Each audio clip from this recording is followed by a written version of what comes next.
दोस्तों नमस्कार। अक्सर कर हम देखते हैं किसी भी घर में जहाँ दो या दो से अधिक बच्चे होते हैं, आपस में बच्चों के बीच कंपैरिजन होता है। उनके बीच आपस में कंपैरिजन किया जाता है। ये ज़्यादा पढ़ता है, ये नहीं पढ़ता है, ये बहुत मोटा है, ये बहुत पतला है, ये कम खाता है, ये बहुत ज़्यादा खाता है, इसका ध्यान उधम में रहता है, ये तो भी ठीक है, सिंसियर है। इस तरीके की बातें हम करते रहते हैं। असल में हर बच्चे के अंदर एक गुण होता है और उस गुण को निखारने की ज़रूरत होती है। इसी के संदर्भ में आज की हमारी कहानी सुनिएगा। एक किसान थे, राम प्रकाश उनका नाम था। राम प्रकाश के पास दो घड़े थे, एक पुराना जिसमें एक छेद था, एक बिल्कुल नया।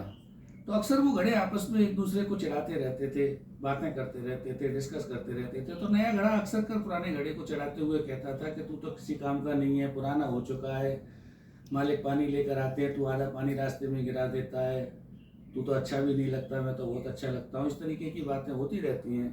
राम प्रकाश कभी इन पर ध्यान नहीं देते। वो दोनों घड़ों को कुएं पर लेके जाते, वहाँ से पानी भर के लाते और अपनी पानी की ज़रूरतों को पूर्ति करते।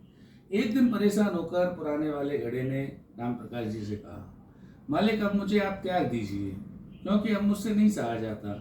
मुझे ताने दिए जाते हैं, मुझे पुराना कहा जाता है, मुझे छेद हो गया, इस तरीके की बातें की जाती हैं। तो राम प्रकाश जी ने कहा कि कोई बात नहीं, कल जब हम वहाँ से आएंगे पानी लेकर, तब तू अपनी बाईं तरफ देखना, जिधर की साइड छेद है उधर क्या दिखता है। राम प्रकाश जी दूसरे दिन कुएं पर गए, वहाँ से दोनों घड़ों में पानी भरा, लौट के आए। घड़े ने रास्ते में अपनी बाईं तरफ देखा, जिधर छेद था उधर थोड़ा थोड़ा पानी गिर रहा था।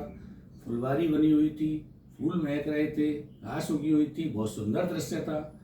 आकर उसने कहा कि मुझे बहुत अच्छा लगा, बहुत सुंदर दृश्य था, फुलवारी बनी हुई थी पूरे रास्ते में।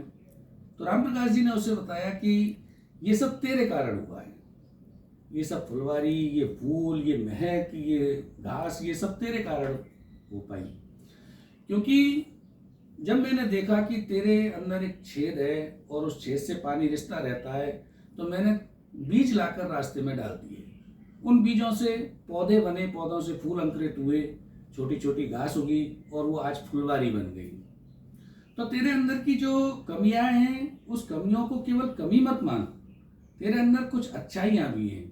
अगर किसी भी नए घड़े से हम पानी डालेंगे तो इतने लंबे रास्ते में पानी नहीं डाल सकते, वो एक ही बार में खाली हो जाएगा। लेकिन तेरे अंदर जो छेद है उससे एक नियमित मात्रा में पानी डलता है और पूरे रास्ते वो थोड़ा थोड़ा थोड़ा थोड़ा डलता हुआ आता है।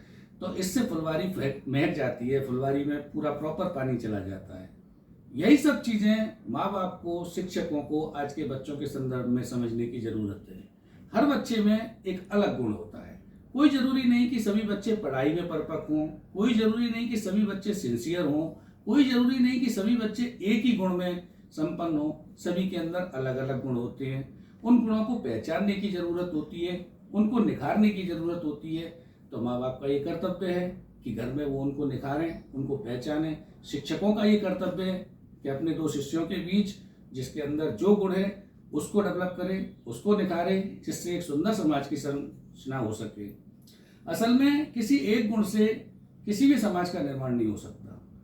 अलग अलग गुण हैं, अलग अलग फूल हैं, अलग अलग तरीके से उनको संचित करना चाहिए। जिस तरीके से राम प्रकाश जी ने दोनों गणों को अपने अपने तरीके से संचित किया और उनका उपयोग किया, उनको निखारा, उनके गुणों को निखारा। इसी तरीके से हमारे समाज को, विशेषकर माँ बाप को और शिक्षकों को, अभिभावकों को ये ज़रूरत है कि आज के बच्चों को उनके गुणों के अनुसार निखारें और एक सुंदर समाज की परिकल्पना करें, एक सुंदर समाज का निर्माण करें।